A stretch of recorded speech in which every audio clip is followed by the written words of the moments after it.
The Laṅkāvatāra Sūtra, Part 59.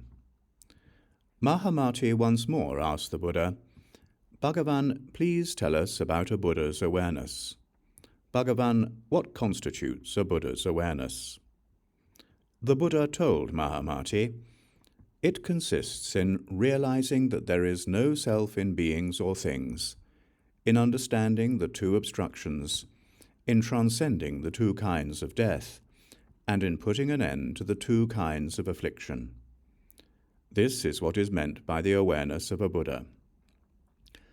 Those Shravakas and Pratyeka Buddhas capable of this are also called Buddhas. This is the reason I teach one path." The Buddha then repeated the meaning of this in verse. Knowing the two kinds of no self, ending the two obstructions and afflictions, transcending forever the two kinds of death. Such is the awareness of Buddhas.